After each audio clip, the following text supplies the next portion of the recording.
Welcome to another magical episode of the podcast. Today I'm going to be sharing with you why I absolutely love Harry Potter.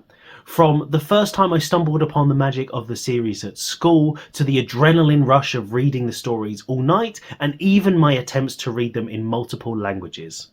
So sit back, grab your wands, and let's get this all sorted together. The reason I decided to record this episode is because last night I was playing Hogwarts Legacy, which is a Harry Potter game that came out last year, and I recently bought it and I've been playing it. I love video games and I needed a new video game that I could pause because at night bedtimes were going a little bit crazy and the games I normally play, which are online, weren't really fitting the bill. And while I was playing it, it just reminded me of all the nostalgia and the reason why I absolutely love the series and the history I have with it, because it's grown up with me, I've grown up with Harry Potter, and it's something that I absolutely adore. My story with Harry Potter really begins back in primary school, in year 5, so I was about 10 years old, and English was actually my worst subject. I really wasn't very good at English, which is a bit surprising now that I'm a teacher, but if you can believe it, that was the case, and I actually had to have additional reading lessons or reading assistance because my reading was actually so bad. So when all the other kids were doing stuff in our English classes, I actually had to go and sit in the back of the class on my own with a teaching assistant and read through Harry Potter out loud, and they would then help me improve my reading and correct me so that I could actually get better. So we ended up reading the whole book together in those English classes, and I just remember it being really embarrassing because I was on my own and I didn't really enjoy it, but the story was really good, so it was a bit of a strange experience. And after this kind of embarrassing situation, my story continues then again when I was in secondary school. And after moving to secondary school, we moved around to a lot of different schools. And I remember in our second secondary school, the second of the secondary schools, I was bought the first 3 books as a little box set because they remembered that I read the first one, and so they wanted to get the other ones for me. And I didn't really like where we were living. We'd moved away from my friends. I felt like I was basically on my own. We were in a house, but it was all a bit dingy and gloomy. And basically in my bedroom, there were open plaster walls. There was no paint. It was just basically a plain wall. And I didn't have a proper bed. I had like a little cot bed. So one of those like military style metal frames with just a piece of fabric in the middle. And then I think at one point I was just in a sleeping bag, or maybe just with a duvet, something like that. But it really helped me to associate with Harry Potter being stuck under the staircase because I felt kind of similar in that situation. And I even remember at one point next to where I was sleeping, there was a bit of the wall that was like crumbling away and you could like pick away the plaster and stuff. Yeah, it wasn't a great time. And so I escaped into the story, and I remember sitting at night just reading these books, wishing that I was there and I'd get my letter and I could escape, I guess exactly like Harry Potter did in the series. And that's why I think I really fell in love with it, because I was able to just escape with that and read all of the story. And I read the first 3 books all the way through, and then I went back and read them again and read them again, and since then I think I've probably read the first 3 books maybe over a dozen times, and even the later books I've read multiple times. So it's something that I'm always happy to revisit, even in different languages. So I have my English one, I also have the Italian one, and actually while I was getting these so I could show you on this video, I only just noticed actually that they're different sizes. If you look at how many pages they are, the English one is significantly thinner, which is always interesting because Italian is a much longer language. The words are longer, the phrases tend to be longer, so I never actually realised the book itself actually is longer too, which is always interesting. And from that point on, I was completely in love with the series. And I think it was around that time when the films started to come out, because for me, the films came out as I was the same age as Harry Potter was in the story. So the first film came out when I was 11, and then the second film came out when I was 12. So at least for the first 4 or 5 films, I was exactly the same age as all the characters, and then it became even more interesting and even more exciting because I could dream about me being there and I was actually that age, which I always thought was really cool. So then I was reading the books and watching the films, and I'm not exactly a book or film snob, So I know a lot of people don't like certain things about the films because they're different to the books and they miss out some information and stuff, but I like them as two separate entities, if you like. So the films I don't really compare directly to the books because a book can do different things that a film can't do. And as Lord of the Rings shows, if you want to try and get all of the detail of every single thing in there, you end up having like a 4 or 5 hour film. And actually, I think condensing it and focusing on the main story is actually a good way to go about it. And after the third one, each of the other books, I think maybe because the series had become much more popular and people were really excited about it, and that Pottermania had really begun, especially once the films had been released. Each of the new books was released at midnight, and you could actually pre-order them or you could go to the shop and buy them. And so for the fourth all the way to the last book, I actually went to buy the books at midnight from one of our local supermarkets, and I would actually sit up all night reading the book and trying to get as far as I could. I remember actually I went one year with one of my friends and he stayed up all night, and then he didn't go to school the next day because he wanted to finish the book before coming to school. And if I remember correctly, it was the Order of the Phoenix, because in that story, spoiler alert, there's a character that dies, and he knew there was a character that died because actually that was something that was leaked in that particular book. So before it was released, everyone knew there was one of the main characters die, but nobody knew who it was. And so he didn't want to come to school and somebody tell him that had maybe gone to the end and figured out who it was. So he literally took the day off, told them he was sick, and he read the whole book in one day. I didn't do that, so I did find out who it was eventually, but it's always really exciting like finding out that information. And when, you know, back then we didn't really use the internet that much, so there weren't really the spoilers on YouTube and all of that stuff, so it was really exciting to discover those parts of the story as we were reading. Whereas now I feel it's much more difficult to do that, because if you go on YouTube, all of these videos appear that basically spoil all of the best parts of films and games and books, which I'm not a big fan of, to be honest, which often means that I have to avoid searching for the subjects I actually like when there's a new release, because I don't want to know what's going on. I know you can download things on your browser that hide all of the spoilers and all of that stuff, but again, I'm too lazy to do that, so maybe that's my own fault. And as well as the books and the films, I've always loved the video games. So I love video games in general. I am a gamer. I do play when I have some free time, which at the moment I don't have a huge amount of. But I've played all of the Lego Harry Potter games. I played the original Philosopher's Stone game on the computer.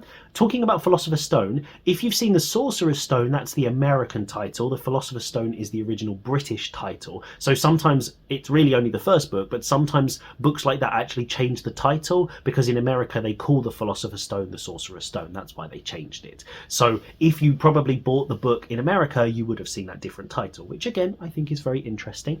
So I played that one a lot, and then I played lots of the other games, and so recently I bought the new one because I normally like playing strategy games online, a different style of game completely, but that game you can't pause. So once you start it, you have to keep going, and maybe the game lasts for an hour, depends on how good or bad I'm playing.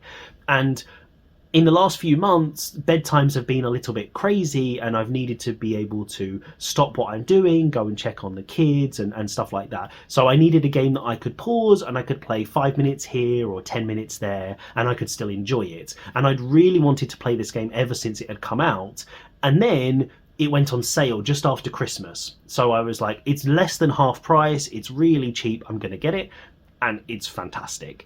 If you like Harry Potter and you like RPG games, it's brilliant because you can just fly around the castle. It's amazing. I'm absolutely loving it, and I'm obsessed with it, actually. I'm trying to find all the little collectible things, and, you know, it's just really exciting being able to play in that world that I like, and I can just run around the castle, which I just think is really cool.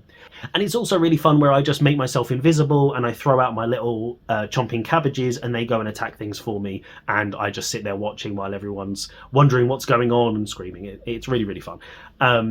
Maybe it doesn't sound that fun, but if you play it, you'll know what I mean.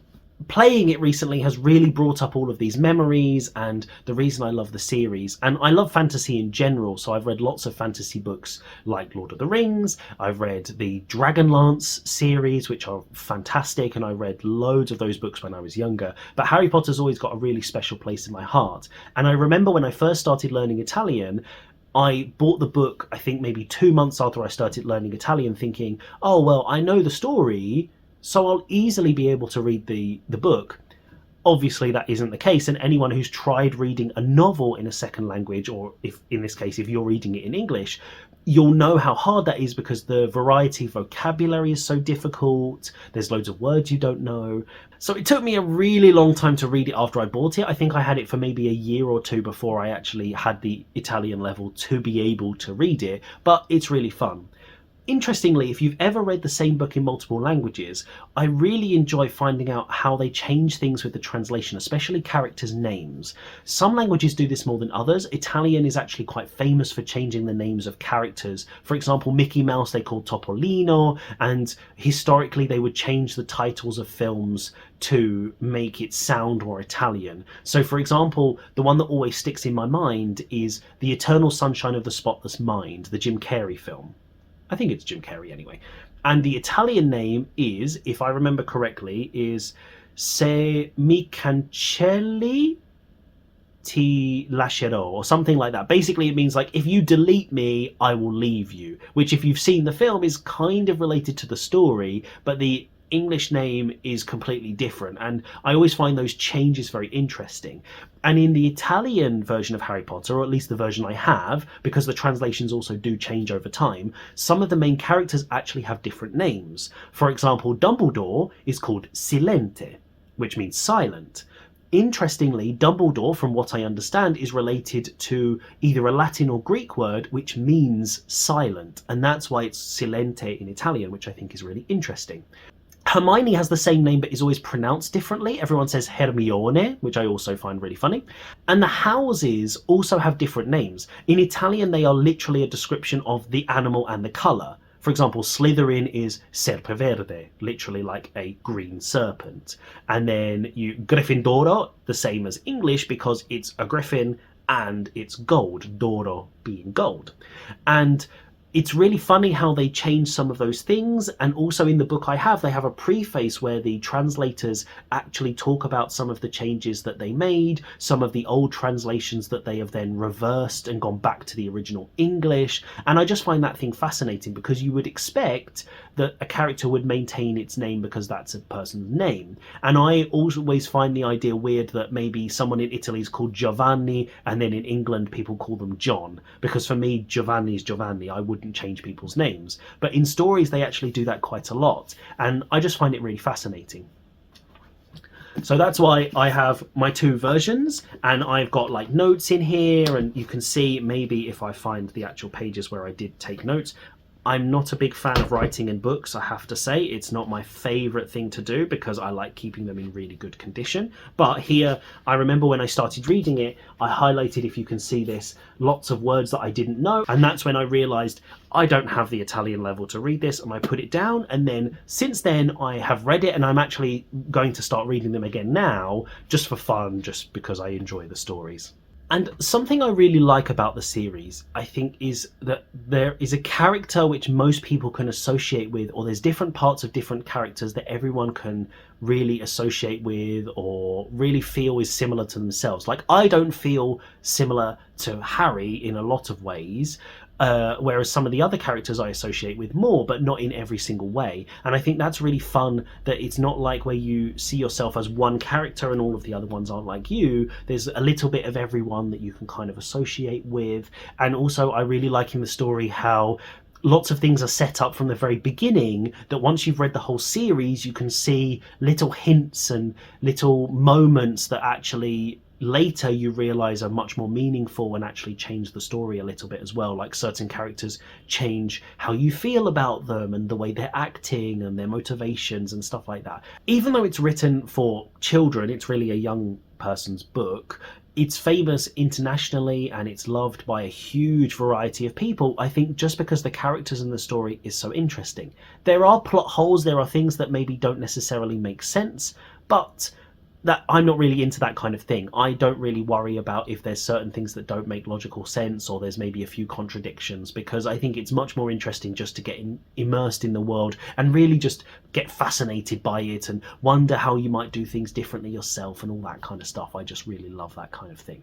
And if you're learning English, I do really recommend reading the Harry Potter books. If you like fantasy, I just think they're fantastic books. As you've seen in this video, I love it, so I'm obviously going to recommend it. But the really interesting thing is that each of the books is written in a way where the English actually starts getting more and more complex and the story gets more and more detailed as you go through the story. So when you look at the levels that are required for each book, they actually get slowly, progressively more difficult as the story goes on. It almost, whether it's intentional or not, represents the age of the characters within the story. So when they start, they're 11, so they're, young teenagers, young adolescents, and so the story itself and the way they talk about things tends to be much more simple.